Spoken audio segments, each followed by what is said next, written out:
Executive committee members جو ہیں ایک ریزولوشن پاس کر دیتے ہیں، وہ نہیں ہوں گے جی. ٹھیک ہے، ہر طرف تقسیم در تقسیم ہمیں نظر آ رہی ہے، لیکن اس وقت کہا یہ جا رہا ہے کہ سپریم کورٹ کا فیصلہ ہی ملک کو بحرانوں سے نکال سکتا ہے. آپ کو ایسا لگتا ہے سلمان صاحب؟ دیکھیں، بات یہ کہ اس وقت ہمارا معاشرہ ہی پولرائزڈ ہے، اور یہ نہیں کہ صرف پاکستان کی سیاست جیسے جو بھی تجزیہ پیش کیا گیا ہے میں اسے ایگری کرتا ہوں، اس لیے کہ آخر کس کی وجہ سے کیوں کر پاکستان کے آئینی ادارے ہیں وہ ایک ایک قدم پیچھے ہٹ گئے ہیں، لیکن پاکستان کے اہل سیاست ایک ایک قدم پیچھے ہٹنے کے لیے تیار نہیں ہے. بالکل وہ سکور سیٹل کرنا چاہتے ہیں. کوئی ان کے درمیان ڈائیلاگ نہیں ہے، ایک ڈیڈ لاک کا عمل ہے کہ وہ اگر کہتے ہیں کہ سورج مشرق سے طلوع ہوتا ہے تو دوسرا کہتا ہے کہ نہیں مغرب سے ہوتا ہے. تو بات ہے کہ اس ساری کیفیت میں یہ بات درست ہے کہ وہ جو فیصلہ ساز تھے ان کو بھی ایک دفاعی محاذ پہ کھڑا کر دیا گیا ہے. کس نے کیا ہے میں نام نہیں لینا چاہتا، لیکن اس وقت ہم ایک دوراہے پہ کھڑے ہیں، اور کہا جاتا ہے کہ سیاسی مسائل کا سیاسی حل ہی کارگر ہوتا ہے. تو وہ سیاسی حل کس نے نکالنا ہے، کیسے نکالنا ہے؟ کہ آپ کا سوال ہے کہ موجودہ سیاسی بحران کا ممکنہ حل کیا ہوگا. کسی بھی جمہوری ادارے کے اندر یا جمہوری ملک کے اندر ہمیشہ پولیٹیشنز ہی بیٹھ کے کرتے ہیں، اور ہم نے یہاں پر بھی دیکھا ہے. یہ پچھلے 10 سال چھوڑ دیں، اس سے پہلے اس سے زیادہ معاذرائی کی کیفیت ہوتی تھی.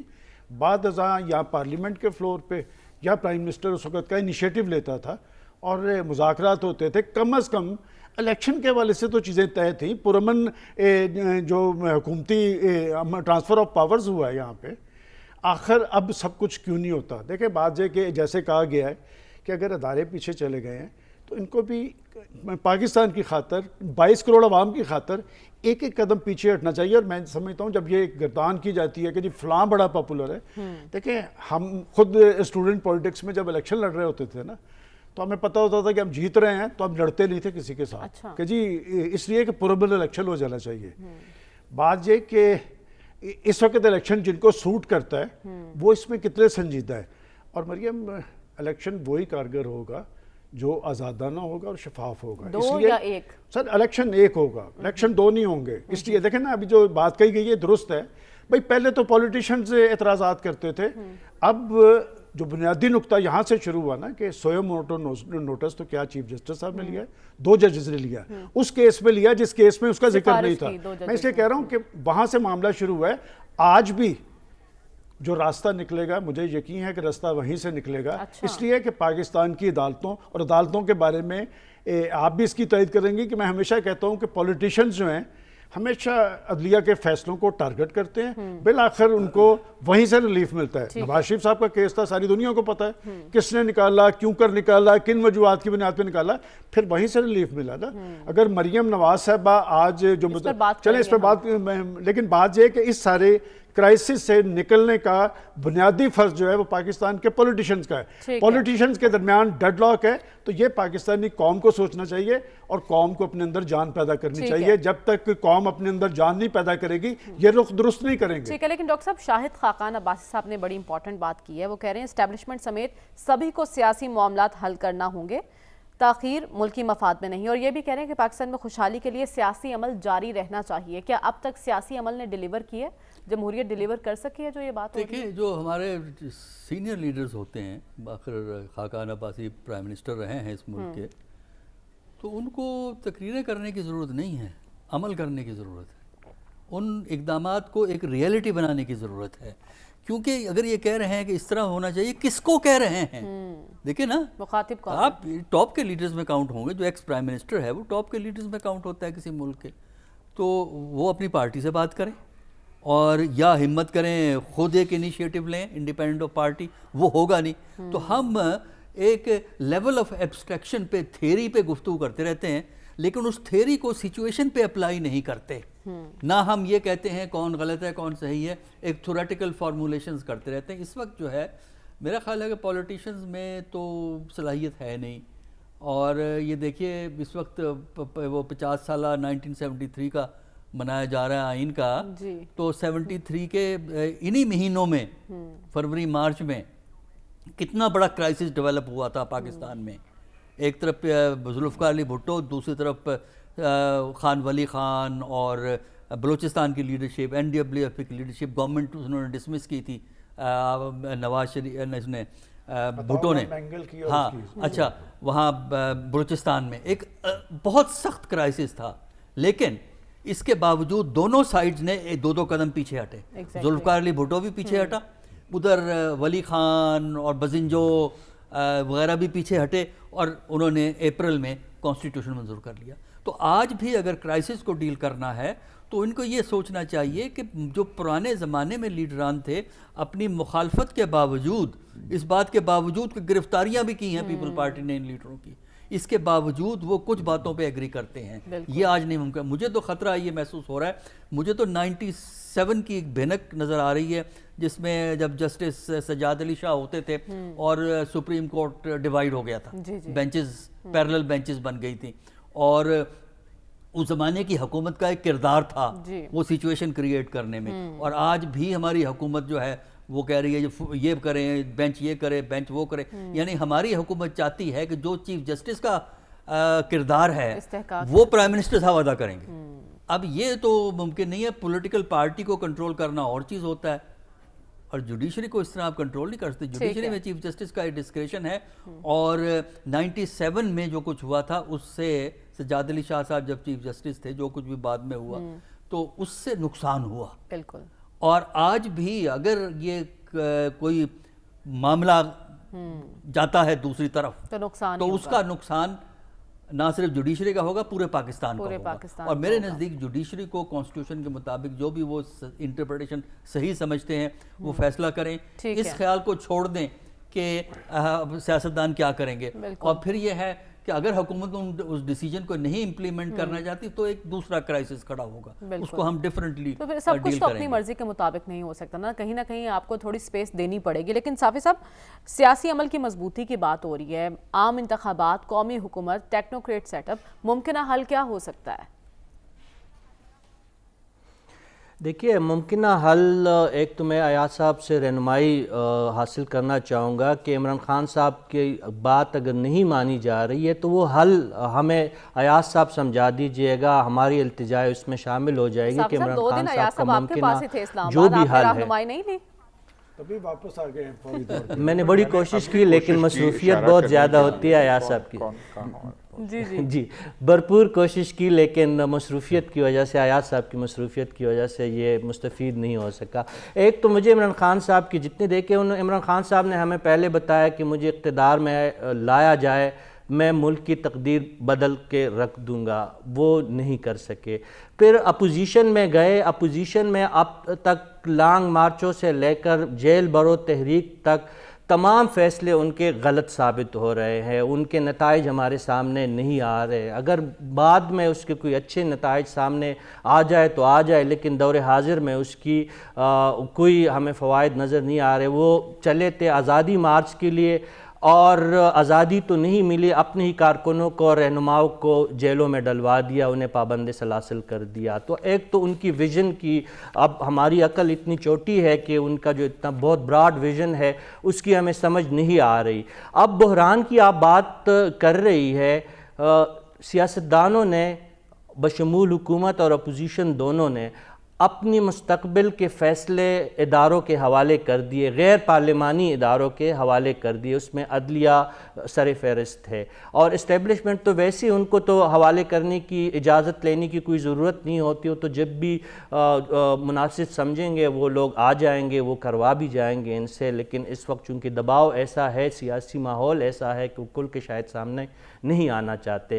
اب بات جو اس وقت بحرانی کیفیت بنی ہوئی ہے, عمران خان صاحب کا مطالبہ ہے کہ الیکشن جلد ہو, پی ڈی ایم اور پیپلز پارٹی چاہتی ہے کہ الیکشن سے راہ فرار اختیار کرے. یہ دو سچویشن بنے ہوئے ہیں. یہ اب تمام نظریں جو ہے سپریم کورٹ کے بنے ہوئے 9 رکنی بینچ پہ ہے.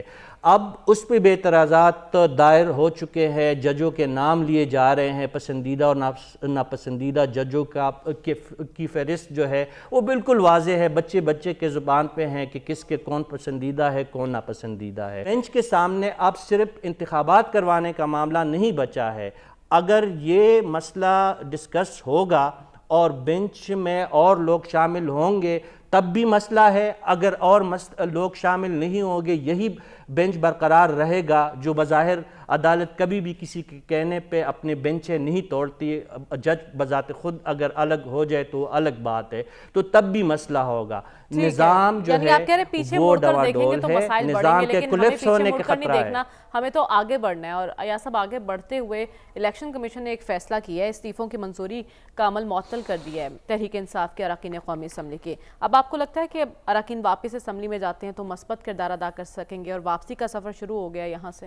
نہیں ہونا چاہیے، وہ تو اب پی ٹی آئی خود بھی چاہتی ہے کہ ہمارے جائیں، اگر یہ ہے تو اچھی بات ہے۔ لیکن جیسے میں ایک چیز کہوں گا، جیسے صافی صاحب فرما رہے ہیں اور جس انداز اور سٹائل سے انہوں نے فیصلہ سنا دیا ہے، اتنے تو یہ 9 رکنی بینچ میں سے کسی جج صاحب نے بھی ایسے نہیں کیا کہ یہ کرنا ہوگا، پھر وہ پیچھے جانا ہوگا، پھر وہ وزیر اعظم کو کیوں کیا تھا۔ مطلب ہے کہ وہ اور حضرت ہمارے سامنے بیٹھے گئے وہاں سے شروع کریں۔ یہ جو ایک بات اور میں کہوں گا کہ ناکام ہوئے اپوزیشن لیڈر، ایسے نہ کہیں، وہ تو دیکھنا ہوتا ہے کہ کس کی نظروں سے سچویشن کو دیکھا جا رہا ہے۔ جو اس سارے عرصے میں 8-10 ماہ میں بے لباس ہو گئے ان کو کوئی اور نہیں کر سکتا تھا، اور یہ چھوٹی بات نہیں ہے۔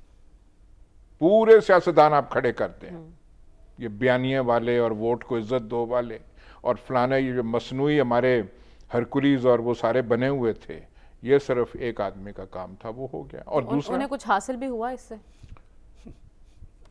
یہ آپ نہیں، یہ سوال غلط ہے۔ سوال ہونا چاہیے کہ بے لباسی جو ہے یا بے لباسی کا عمل وہ ہونا چاہیے تھا یا نہیں، اس سے کچھ ہوا ہے فائدہ یا نہیں، وہ بحث زیادہ کی نہیں جا سکتی۔ شاید اس کا جواب یہ ہو کہ یہ عمل ایک نہ ایک دن ہونا تھا اور ضروری تھا اور کوئی اور کر نہیں سکتا تھا، کس نے پکڑنا تھا وہ کیا۔ یہ بہت بڑا کارنامہ ہے۔ بعد کی بات یہ چھوٹی ہے، لانگ مارچ ہوا نہیں ہوا، ٹیئر گیس فائر شیل ہوئے، پرانے تھے نئے تھے، بھاگ گئے، یہ ہوا، جیل بھرو تحریک، پھپتیاں کسیں، یہ چھوٹے پوائنٹس ہیں، وہ جو ہوتے ہیں نا چھوٹے ڈیٹیلز ہیں۔ جو بڑی پکچر یہ ہے، وہ جو ہم کہہ رہے ہیں کہ ڈیفینسو پہ آ گئے، کون آئے وہ ہم سب جانتے ہیں۔ جب حضرت مان جائیں کہ ڈیفینسو پہ آ گئے ہیں تو اور آپ کو تصدیق کیا چاہیے؟ یہاں سے ابھی جو ڈیفینسو پہ آئے وہ بڑی بات ہے، کبھی ڈیفینسو پہ آئے تھے، کبھی ایسے ہوا تھا، تو یہ بہت بڑی بات ہے۔ ان کے وہ جو ہمارے جو ہیں وہ جن کی طرف ہم دیکھتے ہیں، وہ لندن میں جو بیٹھے ہوئے ہیں، انہوں نے بھی بڑکے نکالنے کی کوشش کی تھی، گلا بیٹھ گیا تھا داتا دربار پہنچتے۔ اب یہ کسی کے پاس وہ چھوڑیں، اس کی بات نہیں۔ ٹھیک ہے، میں صرف یہ کہہ رہا ہوں سپریم کورٹ میں کے پاس موقع ہے، اگر Supreme Court rises to the occasion, اگر اسی انداز میں رہے، وہ تو اسی انداز میں یہ یہاں پہ ہیرنگ ہو رہی ہے جس انداز سے سیاستدان اپنے معاملات کے بارے میں گفتگو کر رہے ہیں۔ اور افسوس کی بات یہ ہے کہ اس ہیرنگ میں جو وکیلوں کا یا چند وکلا کا ایک سنجیدہ انداز ہونا چاہیے تھا، جج صاحبان کو دیر لارڈشپس کو باور کرانے کے لیے کہ یور لارڈشپس یہ تاریخی موقع ہے، چھوٹی چھوٹی باتوں سے ہٹیے۔ اعجاز الاحسن صاحب کو ایڈریس کرتے، ان کے ساتھ جو وہ دوسرے جج ان کو وہ کرتے، مندوخیل صاحب، کہ جی اپنی اپنی چیزیں ٹھیک ہے، آپ بند کمرے میں یہ چیزیں پہلے ڈیسائیڈ کر لیں کہ as one bench, as one court ہم نے یہ مسائل جو پاکستان کو درپیش ہم نے ایڈریس کرنے ہیں ہی نہیں۔ اور میں صرف ایک چیز دہرائی دیتا ہوں، یہ کرائسس آرڈنری کرائسس نہیں ہے، ٹھیک ہے، ایگزسٹینشل ایک ایسا لفظ ہے جو بڑا انگریزی میں مس یوز ہوتا ہے، لیکن خدا کی قسم یہ ایگزسٹینشل کرائسس ہے پاکستان کے لیے۔ بالکل اور اس کے حل کے لیے آپ سب عدلیہ کی طرف ہی دیکھ رہے ہیں، دیکھیں عدلیہ کے فیصلے کے بعد استحکام آئے گا یا نہیں آئے گا. لیکن ہم بات کریں تحریک انصاف کے اراکین قومی اسمبلی اب ایوان میں واپس جا رہے ہیں، یہ کیا ظاہر کرتا ہے عمل؟ سلمان صاحب دیکھیں، آپ ایک یو ٹرن کی بات کر رہی ہیں، یہ مسلسل یو ٹرن ہے. دیکھیں میں آپ کو لیٹسٹ بتاتا ہوں، میں کبھی پولیٹیکل ورکرز کے خلاف نہیں ہوا، میں ہر پولیٹیکل ورکر کا احترام کرتا ہوں. یہ جو جیل بھرو تحریک ہے، کیا جیل بھرو تحریک کے جس دن شروع اس سے پہلے کسی نے سنا تھا کہ یہ علامتی گرفتاریاں ہوں گی؟ نہیں. ایک دن پہلے قائد انقلاب تو اپنی حفاظتی ضمانت کروا رہے تھے اور ورکرز ان کے ساتھ گئے. ورکرز کی ایک جذباتی وابستگی ہوتی ہے اور اگلے دن آپ نے ان کو کہا کہ جا کے گرفتاری.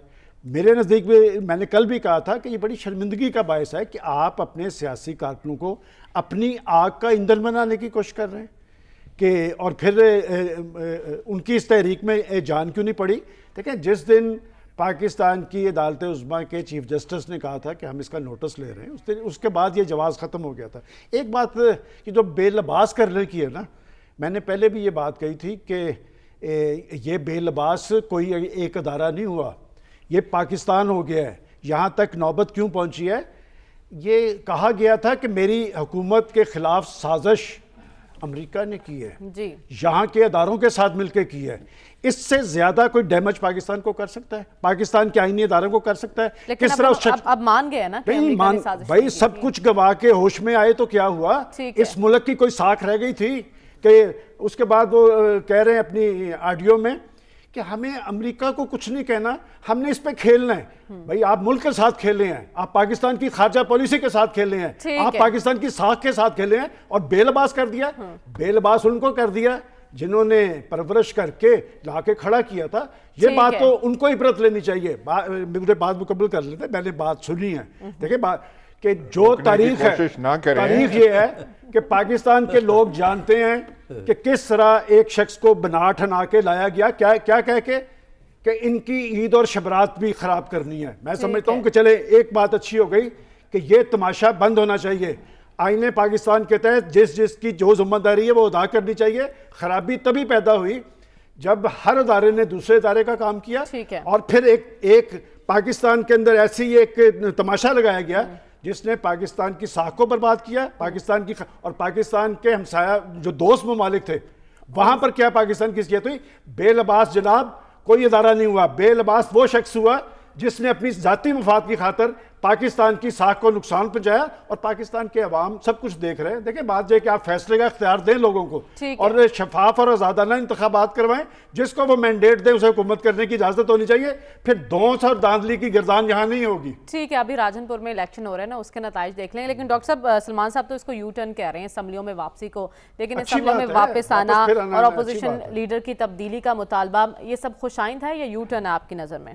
دیکھیے یہ تو آپ کا ایک ویلیو ججمنٹ ہے نا، یو ٹرن ہے اور کیا نہیں ہے. پالیسیز جو ہوتی ہیں وقت کے حساب سے بدلتی رہتی ہیں. ایک پالیسی کبھی نہیں ہوئی ہے. آپ مطلب کس پولیٹیشین کی بات کریں؟ آپ مجھ سے آپ کے پاس ٹائم نہیں ہے، آپ مجھے پولیٹیشین کے نام دیں، میں ان کی آپ کو پوری بایوگرافی سنا دوں گا کہ فلاں نے یہ کیا، فلاں نے یہ کیا. پولیٹیشین میں سچویشن کے مطابق تبدیلیاں آتی رہتی ہیں. دیکھیے مسئلہ اس لیے آسانی سے حل نہیں ہوگا کہ اسپیکر صاحب جو ہیں کوآپریٹ نہیں کر رہے ہیں. مثلا اسپیکر صاحب کہہ رہے ہیں کہ نہیں، جو ریاض صاحب ہیں، کیا نام ہے ان کا، راجہ ریاض، وہ ہی لیڈر آف اپوزیشن رہیں گے. تو اور پہلے تو انہوں نے یہ ایکسیپٹ ہی نہیں کیا تھا بات کو. اب جب ڈی نوٹیفائی ہو گیا ان کے پاس چوائس نہیں ہے. تو میرا خیال یہ ہے کہ نارمل حالات میں تو اپوزیشن کی میجورٹی کدھر ہے وہی لیڈر آف دی اپوزیشن کو سلیکٹ کر کے اسپیکر کو بتاتے ہیں، اسپیکر ان کو نامینیٹ کرتا ہے. میرا نہیں خیال کہ اتنی آسانی سے یہ لیڈرشپ چینج ہوگی اور ان جو پی ٹی آئی کے لوگوں کو اپنا کردار اسمبلی میں ادا کرنے کا اتنی آسانی سے موقع نہیں ملے. صافی صاحب آپ کو کیا لگتا ہے اپوزیشن لیڈر کی تبدیلی ممکن ہو سکے گی اور کیا واپس ایوان میں آ کر اپنا مثبت کردار ادا کر سکے گی پاکستان تحریک انصاف؟ دیکھیں اگر پی ڈی ایم اور بالخصوص پیپلز پارٹی جو اپنے آپ کو پی ڈی ایم کا حصہ بھی نہیں سمجھتی، اگر وہ جمہوری اور پارلیمانی نظام کی دعوے دار جماعت ہے اور پیپلز پارٹی کا یہ دعویٰ ہے اور درست دعویٰ ہے کہ اس جماعت نے ہمیشہ جمہوریت اور پارلیمان کے لیے جانوں کی قربانیاں دی ہے، تو آج جو پرویز اشرف جو اسپیکر ہے قومی اسمبلی کے، وہ ان کا جو رویہ ہے انتہائی افسوسناک، غیر جمہوری، غیر پارلیمانی ہے۔ اگر پی ٹی آئی کے اراکین ڈی نوٹیفائی ہو گئے ہیں اور ان کی جو استعفے نامنظور ہو گئے ہیں، لاہور ہائی کورٹ نے بھی آرڈر جاری کیا ہے اور الیکشن کمیشن نے بھی کیا ہے، تو دنیا کی کوئی قوت ایسی نہیں ہے کہ ان کو اسمبلیوں میں جانے سے، قومی اسمبلی میں واپس جانے سے روکا جائے۔ لیکن آج اسپیکر ہاؤس سے جاری ایک بیان جو اخبارات اور ٹی وی کی جو زینت بنی ہوئی ہے کہ راجہ صاحب کا حکم ہے کہ نہیں، میں نے پی ٹی آئی کے مستعفی اراکین جو ڈی نوٹیفائی ہو گئے ہیں اور دوبارہ ممبر قرار پائے ہیں، ان کو فلور آف دا ہاؤس نہیں آنے دینا ہے، وہ ایلین ہے پارلیمان کے لیے۔ انتہائی افسوسناک بات ہے، یہ کسی کی باپ کا پارلیمان نہیں ہے، یعنی یہ نہ پی ڈی ایم کی میراث ہے نہ پیپلز پارٹی کی میراث ہے۔ اگر آپ نے جمہوریت اور آئین کی پاسداری کرنی ہے تو جو الیکشن کمیشن آپ کو کہہ رہا ہے، جو لاہور ہائی کورٹ نے آپ کو آرڈر دیا ہے، اس کو آپ کو ماننا پڑے گا۔ اگر راجہ ریاض اپنی اکثریت ثابت کر سکتے ہیں اپوزیشن لیڈر کے طور پہ تو وہ زندہ باد، اگر وہ نہیں کر سکتے تو یہ پاکستان تحریک انصاف کا حق ہے، اور یہ حق اگر پیپلز پارٹی یا پی ڈی ایم انہیں نہیں دے گی تو یہ نہ صرف آئین سے غداری ہوگی بلکہ اس پارلیمان اور نظام سے بڑی غداری اور بہت زیادہ ہوگی۔ بالکل، عوام کے نمائندے یہاں آتے ہیں اور عوام انہیں منتخب کر کے یہاں بھیجتے ہیں، جس کا جو حق ہے اسے وہ ملنا چاہیے۔ ہمیں پروگرام میں آگے بڑھنا اور بات کرنی ہے مریم نواز کے طرز سیاست کی۔ کافی مزاحمتی بیانات آج کل وہ دے رہی ہیں، اس کی کیا وجہ، اسی پر بات کریں گے اس بریک کے بعد۔ اسٹے ود اس۔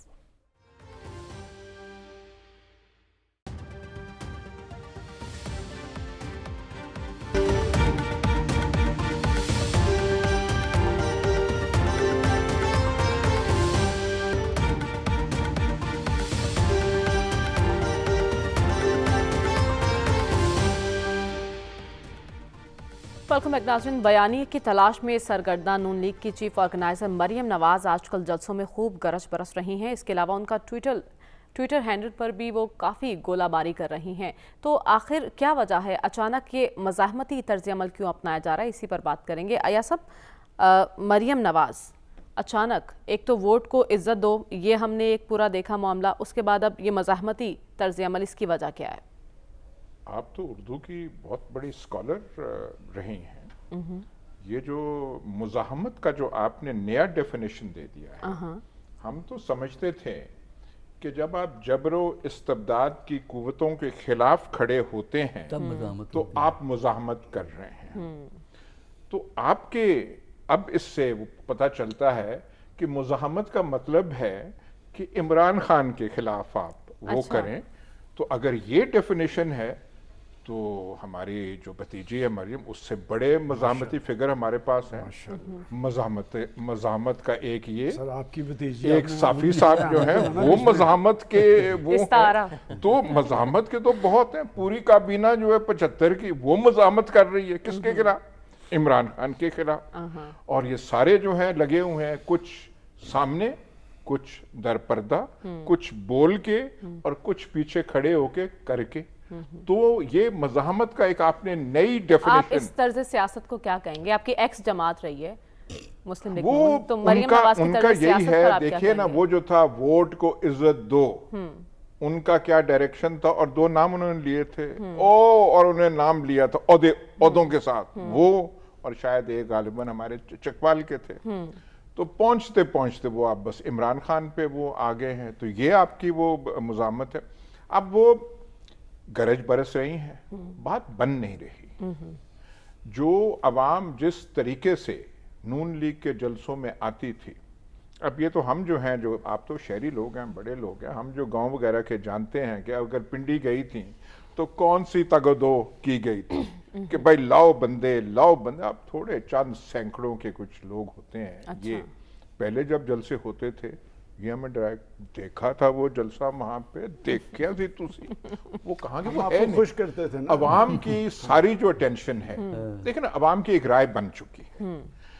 اس کا مطلب یہ نہیں ہے کہ عمران خان مسیح ہے، جیسے اس دن وہ لقب اور درجات ان کے بلند کر رہے تھے صافی صاحب کہ یہ مسیح، کوئی نہیں۔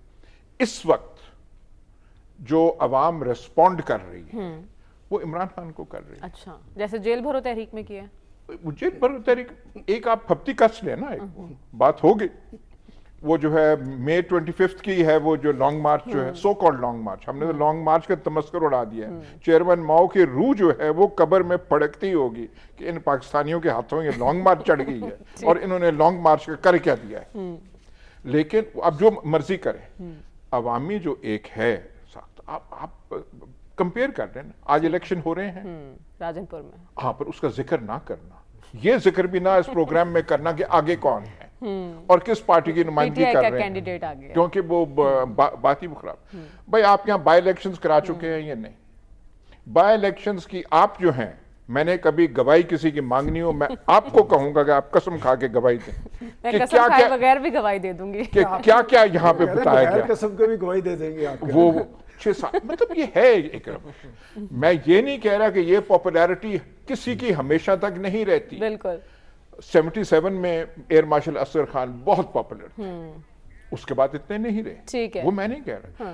یہ نہیں کہ اب جو وہ کر رہے ہیں اس کا مطلب یہ ہے کہ حکمرانی انہیں ملے گی تو پتہ نہیں وہ لی کوان یو بن جائیں گے. میں بالکل یہ نہیں لیکن ابھی تو مقبول ہیں, اس وقت وہ ہے مقبول ہیں. سلمان صاحب کیا کرنا ہے, آپ نے بیانیہ بھی ہے ان کے پاس, آپ نون لیگ کے پاس تو بیانیہ تک نہیں ہے. دیکھیں یہ سیاست میں مختلف مراحل ہوتے ہیں.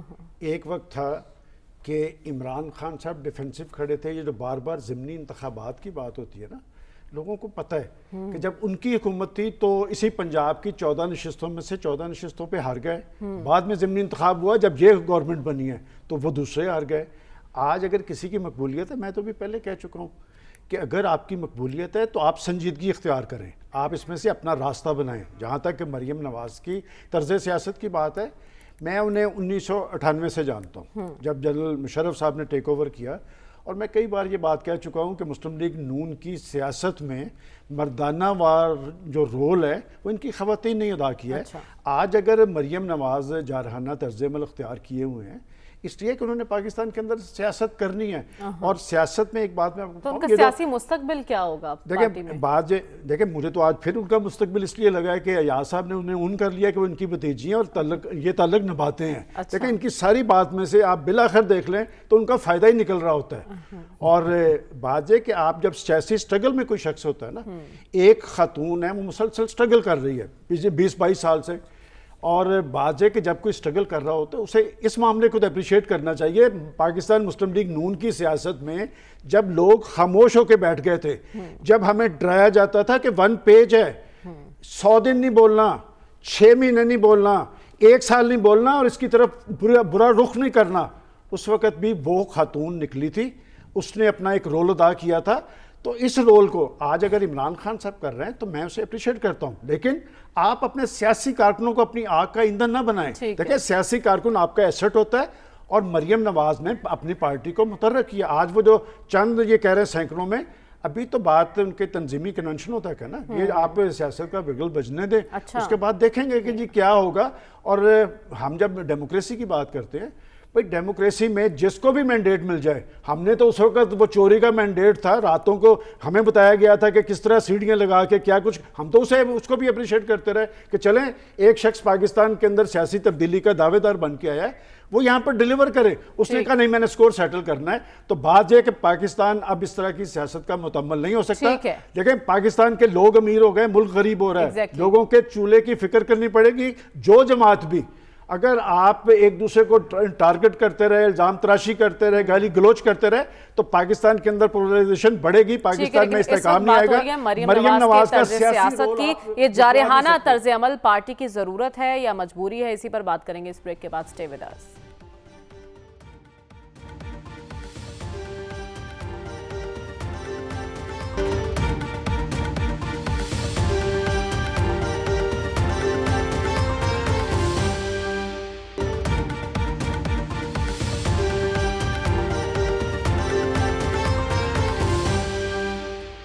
ویلکم بیک ناظرین. ڈاکٹر صاحب, مریم نواز کا جارحانہ طرز عمل یہ پارٹی کی ضرورت ہے؟ دیکھیے جارحانہ تو ذرا مشکل ہے کہنا, لیکن دیکھیے اس وقت جو چیلنجز ہیں مریم صاحبہ کو, وہ ان چیلنجز سے بہت زیادہ مختلف ہیں جو کہ انہوں نے ماضی میں فیس کیے تھے. ماضی میں عمران خان کی حکومت تھی, P M L N opposition میں تھی, اور جب آپ اپوزیشن میں ہوتے ہیں آپ کے پاس چوائس بڑی ہوتی ہے, اور اس وقت گورننس کے مسائل تھے, اس وقت کی حکومت کے پولیٹیکل مینجمنٹ گورننس کے مسائل تھے, لہذا بہت آسان تھا کہ آپ حکومت کی پالیسیز کو کرٹیسائز کریں. آج پرابلم یہ ہے کہ حکومت تو ان کی اپنی ہے نا. اچھا آپ کس طرح کرٹیسائز کریں؟ وہ بیانیہ کہ ووٹ کو عزت دو آج کے کانٹیکسٹ میں بے معنی ہو گیا ہے کہ آپ الیکشن تو کروانا نہیں چاہتے, ووٹ کو عزت دینا چاہتے ہیں, یعنی ووٹ کو عزت ملے اپنی صورت کے مطابق. پھر ایک اور جو ان کا مسئلہ ہے یہ کہ جو اس حکومت کی جو اکنامک پالیسیز ہیں وہ پچھلے 10 مہینے میں مزید مسائل کو بڑھایا ہے, انہوں نے کم نہیں کیا, مسائل کو بڑھایا ہے عام آدمی کے, لہذا وہ رسپانس ان کو نہیں مل سکتا جو پہلے تھا. اور آخری وجہ یہ ہے کہ پارٹی کے اندر بھی ان کو جو قیادت کے لیے اوپر شوٹ کیا گیا ہے, اوپر پھینکا گیا, اوپر پہنچایا گیا ہے, اس پہ بہت سے لوگ رضامند نہیں ہیں پارٹی کے اندر. اور بنیادی طور پر ایک طرف شہباز شریف وزیر اعظم ہے, دوسری طرف شہباز شریف کی کامیابی وزیر اعظم کے طور پہ اس جو سکسیشن کا جو پلان ہے اس کو نقصان پہنچائے گی. لہٰذا پارٹی کے اندر ایسے لوگ موجود ہیں جو شہباز شریف کے ساتھ تو ہیں لیکن گیم نواز شریف کا کھیل رہے ہیں. تو پارٹی کو متحد رکھنا بھی ضروری ہوگا. پارٹی تو متحد اس وقت ظاہراً تو ہے, لیکن جو ایجنڈا ہے پارٹی کے اندر وہ ڈس سیٹسفیکشن, ایلینیشن موجود ہے. اس کی وجہ سے بھی مریم کی مسائل پیدا ہو رہے ہیں, اور شہباز شریف وزیر اعظم ہیں اور ہیں بھی نہیں. یعنی اختیارات ان کے وہ بھی بے بس. نہیں, اختیارات کی وجہ یہ ہے کہ پارٹی کے اندر ایسے لوگ موجود ہیں جو پرپزلی پاکستان میں کوشش کر رہے ہیں کہ پارٹی کامیاب نہ ہو, یعنی یہ حکومت کامیاب نہ ہو. کیونکہ اگر حکومت کامیاب ہوتی ہے تو سوال پیدا ہوتا ہے کہ پارٹی کی لیڈرشپ مریم کے پاس جائے گی یا شہباز شریف کے پاس جائے گی. شہباز شریف پرائم منسٹر ہیں, پریزیڈنٹ ہیں, یہ وائس پریزیڈنٹ ہیں, لیکن نواز شریف کا جو وزن ہے وہ جس طرف ہے وہ آپ کو پتہ سب جانتے ہیں. لیکن صافی صاحب, حکومت میں رہتے ہوئے مریم نواز کو یہ طرز سیاست سوٹ کرتا ہے, اور وہ بیانیے کی جو تلاش ہے وہ کب تک جاری رہے گی؟ دیکھیے, اگر ہم ایاز صاحب کی بات کو درست مان لیں کہ مریم نواز صاحبہ مزاحمت بھی نہیں کر پا رہی اور جارحانہ سیاست کرنے میں بھی وہ ناکام رہی ہے, تو اس میں ان کی تربیت میں کمی, سیاسی تربیت میں کمی کی نشاندہی ہے. یہ ایاز صاحب کا جو پورا انہوں نے جو ہمیں ابھی تھوڑی دیر پہلے بتایا, تو میں تو چونکہ ان کے والد محترم تک بھی میری کوئی اپروچ نہیں ہے اور نہ ان کی چاچو تک میری اپروچ ہے. ایاز صاحب کبھی کبھار ملتے ہیں, تو یہ مریم صاحبہ کی سیاسی تربیت میں جو کمی ہے ان کے انکل ایاز صاحب کا بھی اس میں برابر قصور ہے.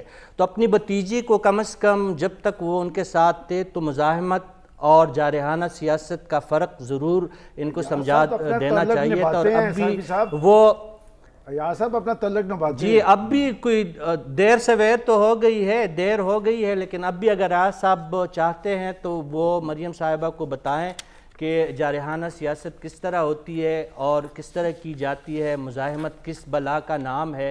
اور مریم صاحبہ نے تو اپنے طور ابھی حالیہ ایک انٹرویو میں بتا دیا تھا کہ انہوں نے اپنی مزاحمت کا جو بیان کر رہی تھی, جیل کے جو سختیاں تھی, فرائنگ پین کے ذریعے اس کو کپڑے استری کرنے آ گئے ہیں, اس سے آگے اس کو مزید اگر نہیں آتی مزاحمت تو ایاز صاحب ان کو بتائیں. ڈاکٹر صاحب بیٹھے ہیں, ڈاکٹر حسن عسکری صاحب ان کو بتائے, بھگت سنگھ کی قصے انہیں سنائے, باچا خان کے قصے سنائے, انہیں بزنجو کے قصے سنائے, انہیں عبدالصمد خان اچکزئی کے قصے سنائے, تو شاید ان کو کچھ مزاحمت آ جائے گی. میرے خیال میں آپ کی جو اوورآل آرگومنٹ ہے تو اس بات پہ تو مجھے بھی اتفاق ہے کہ مریم نواز صاحبہ مزاحمت کی سیاست نہیں کر پا رہی ہے, کیونکہ حکومت میں رہتے ہوئے اور اپنے والد محترم کو لندن میں رکھ کے اگر وہ کسی جارحانہ موڈ میں اپنے آپ کو لانا بھی چاہیں گی تو وہ یہ ایسا نہیں کر پائے گی. تو ایسے حالات میں ان کا سیاسی مستقبل آپ کیا دیکھ رہے ہیں صافی صاحب؟ دیکھیں, وہ میں اس بات سے تو مجھے اتفاق ہے کہ موجودہ سیاسی لاٹ میں مسلم لیگ نون کی قیادت میں وہ سب سے مقبول اور کراؤڈ پولر لیڈر ضرور ہے, لیکن چونکہ وہ حکومت میں ہے اور عمران خان صاحب کے خلاف وہ جو پہلے جب میدان میں نکلی تھی تب ان کے پاس کہنے کے لیے اور عوام کو بتانے کے لیے بہت کچھ تھا. اس وقت تو وہ مفتاح بائی کو تو وہ ٹویٹ پہ پیٹرولیم مصنوعات کی کمی کا کہہ چکی تھی, لیکن انکل اسحاق ڈار کو کیوں نہیں بتا پا رہی ہے کہ بھئی جو ٹیکس دینے والے لوگ ہیں وہ 280 اور 275 پہ پیٹرول لے رہے ہیں, اور آپ کے جو ٹھیک ہے, یعنی آپ کہہ رہے ہیں کہ ابھی ان کو مزاحمتی جو ٹیکس سیاست بھی کے لیے نہیں بہت دیتے کچھ سیکھنے کی ضرورت ہے. مریم نواز کو آج کے پروگرام سے ہمیں اجازت دیجیے, آپ سے انشاءاللہ اگلے ہفتے ملاقات ہوگی. اللہ حافظ.